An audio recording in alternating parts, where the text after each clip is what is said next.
In the 19th century, England joins the worldwide trade. They bring silks and spices from the other colonies, but unfortunately they accidentally bring the zombie virus too, and soon these monsters are all over the country. Millions of people die and rise again as zombies with a hunger for brains, and the healthy citizens begin studying deadly arts from China and Japan. Eventually the government builds the Grand Barrier, a 100-foot wall encircling London. Then they add the Royal Canal, a very deep ditch that surrounds both the city and its walls. The land between the wall and the ditch is known as the in-between. In the Second Battle of Kent, one of the bridges across the canal is breached and the zombies kill all the villagers in the in-between, which drives the king mad. After the battle is over, he orders the destruction of all the bridges except for one. Soon lords and ladies leave London to live in their own fortified estates. One day Colonel Darcy arrives at an estate in Hertfordshire County because he's heard about a bitten person. A guard checks his identity at the entrance and takes him down a tunnel, where a priest looks at his bare body to make sure he isn't bitten. Then he's finally allowed into the house, where Mrs. Featherstone is playing cards with friends. She swears there's nobody bitten here and that no zombies have entered her estate in years. Pretending he wants to play too, Darcy sits at a table and takes out a vial of carrion flies. He releases them into the room while explaining that they can detect rotten flesh.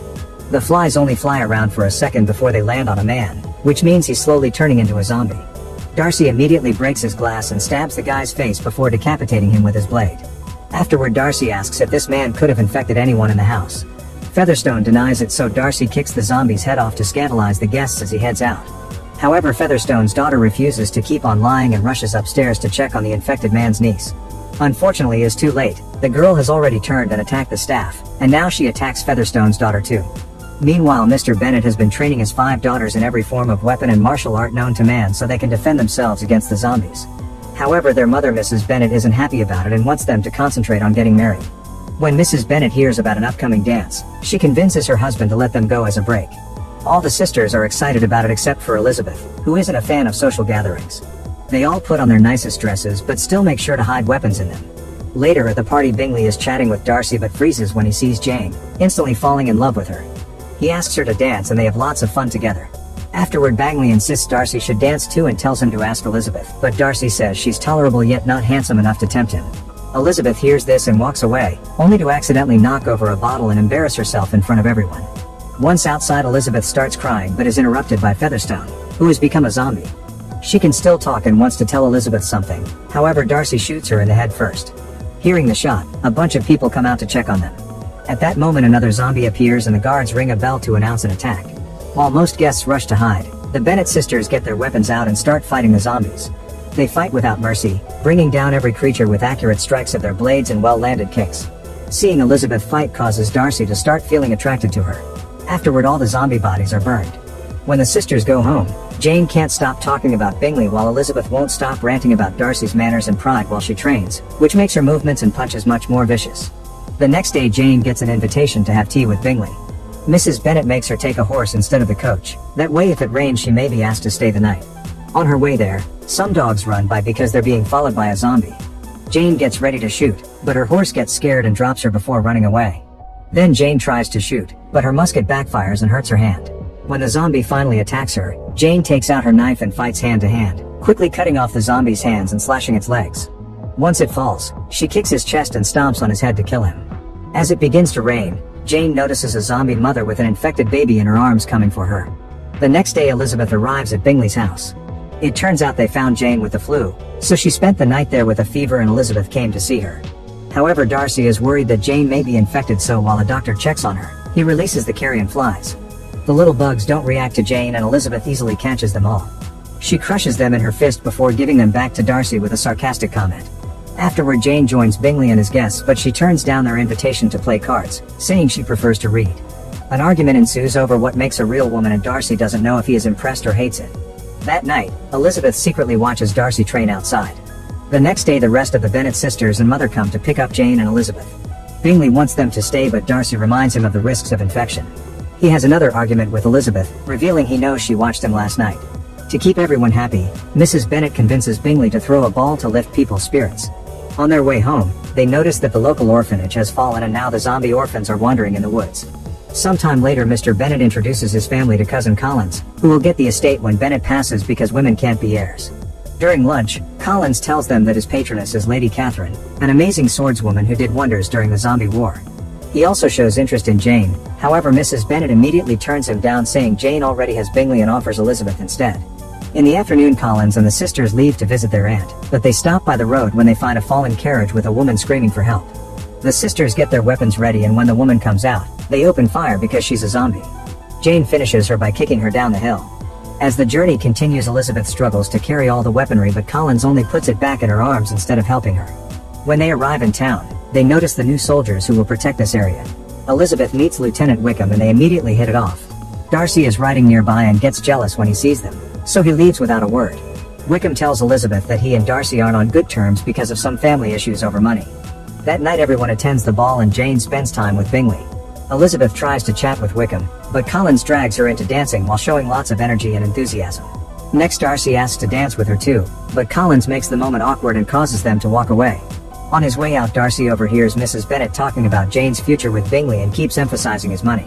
Meanwhile, Elizabeth bumps into Bingley and they hear a noise. When they turn around, they see a servant being attacked by a zombie.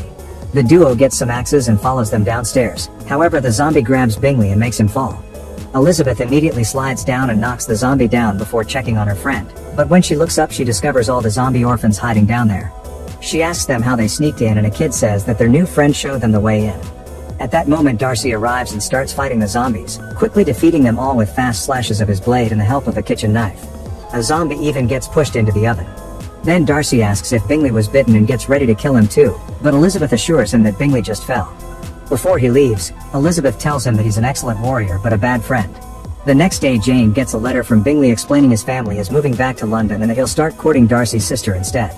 During lunch, Collins asks Elizabeth to marry him, but she'd have to give up her weapons and not fight zombies anymore. Elizabeth turns him down and rushes outside to burn off her frustrations by training.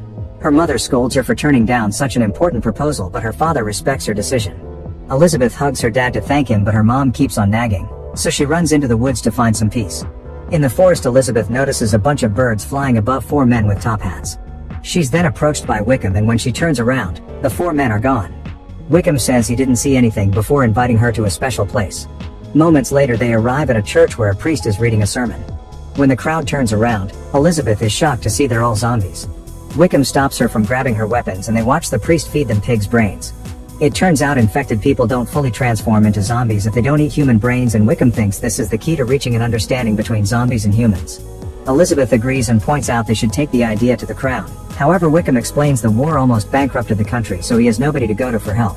Sometime later, a friend of Elizabeth's tells her she's engaged to Collins and asks her to come as her chaperone to meet the in-laws. At Collins' estate, Elizabeth is amused by a picture showing Catherine killing Lucifer. There's also a painting of the 4 horsemen of the zombie apocalypse, who are said to appear when the end is near. Elizabeth realizes they're the men she saw in the woods. Then she finally gets to meet Catherine and her daughter. Elizabeth is shocked to see Darcy is there too and learns he's Catherine's nephew. Soon Wickham also arrives because Elizabeth invited him so he could ask for the money he needs for his plan. Catherine thinks that the idea of befriending zombies is ridiculous and they would never listen to a leader, but Collins points out that the Bible says the Antichrist will lead the undead. Darcy supports Catherine's opinion and gets angry when Wickham mentions his father, so he makes the guards kick him out. Elizabeth tells Darcy that he's as unfeeling as the undead. That night Darcy spends lots of time outside training to deal with his anger. Elizabeth can't sleep because her friend snores and goes for a walk in the gardens, where she finds Wickham.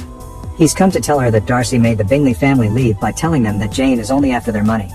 Wickham also asks Elizabeth to run away together, but she turns him down.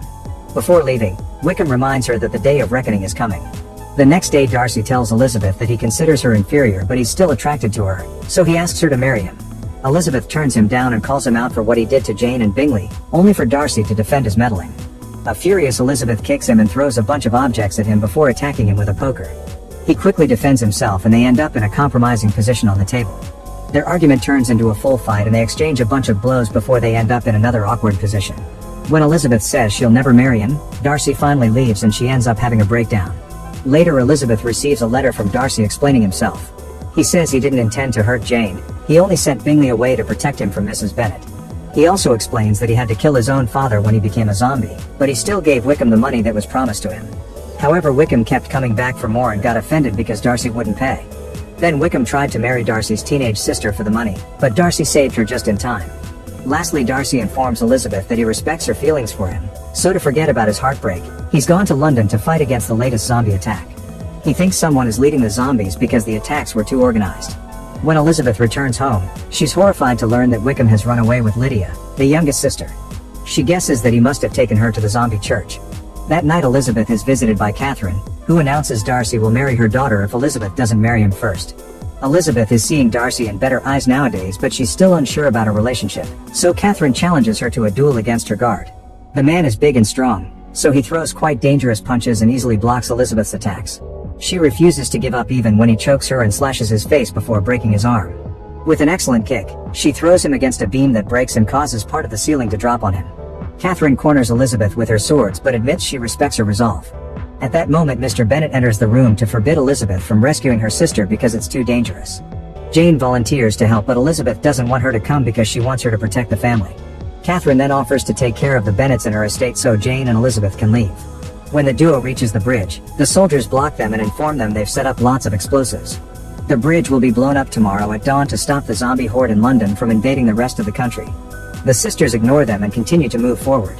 Meanwhile, Bingley is on the battlefield and throws a bomb at the zombies trapped in a trench, but when he's about to leave, a creature grabs him by his scarf. Luckily, Jane arrives just in time to cut the scarf and push him away from the explosion. Nearby, Darcy kills another zombie with his sword, only to find a bunch of undead hands reaching up from the ground. A huge zombie is about to attack him from behind, however Elizabeth kills it first with an axe. She explains they're standing on a zombie graveyard, so they start stabbing the ground to kill the awakening bodies. Afterward, Elizabeth tells him about her sister being at the church, and Darcy has to inform her that the building was burned down 5 days ago, so her sister is probably dead. When Darcy leaves, it's revealed he was lying. He told Elizabeth that the church was down to keep her away from danger, but the building is actually fine. He sneaks around the church and sees the 4 horsemen of the apocalypse guiding a horde of zombies. Meanwhile, Elizabeth notices Bingley keeps looking at the road that goes to the church and not at the bridge where he's supposed to oversee the detonation. This makes her realize that Darcy lied, and she immediately leaves on her horse. In the military camp, a man discovers that someone has stolen all the brains from the dead soldiers. Back to Darcy, he enters the church through a back door and finds Lydia chained up. On a wall he discovers Wickham's plans to attack London with the zombies. At that moment Wickham shows up and Darcy offers him money in exchange for Lydia, but Wickham turns it down and opens fire. The bullet hits a gate and the noise alerts the horde, who immediately burst into the room. It turns out Darcy fed them the soldier brains to make them violent. While Wickham tries to defend himself, Darcy breaks the chain to rescue Lydia. At the same time, his horse pulls the bars from the window so his master can escape. Once outside, Darcy puts Lydia on his horse and sends her to the bridge. Then he brings down a couple of zombies before he's confronted by Wickham, so a sword duel ensues while the zombies run out of the church. In the distance, Elizabeth continues to ride and stares at London burning in horror. At that moment she sees Lydia and calls her name, but she isn't hurt. The zombie horde appears behind her and Elizabeth takes out her sword to cross it. Lydia makes it to the bridge right before they start getting ready for detonation. Back at the church, the men continue to fight and Darcy manages to stab his opponent. However, Wickham is fine because he's been undead all along and has repressed his urge for brains thanks to his hate for Darcy. Wickham explains the 4 horsemen have risen from hell and he's the Antichrist that will lead them. He starts choking Darcy and gets ready to decapitate him, only for Elizabeth to stop him by cutting off his arm and trampling him with her horse. Afterward, the couple rides away on Elizabeth's horse while the zombie horde chases after them. They make it to the bridge right as the soldiers activate the bombs and the sisters think Elizabeth is getting killed by the resulting explosions. However, when the smoke clears, Elizabeth is crawling on the rubble. She finds Darcy's unconscious body near her and cries as she kisses him and says she loves him. A few days later, Bingley asks Jane to marry him and she obviously says yes. Darcy wakes up from his coma and tells Elizabeth he heard her on the bridge. He proposes to her and she says yes before they kiss. The couples get married together and Collins officiates. Everyone is happy until they see Wickham approach with a zombie horde. Make sure to subscribe and turn on notifications so you can watch more videos like this. Thanks for watching.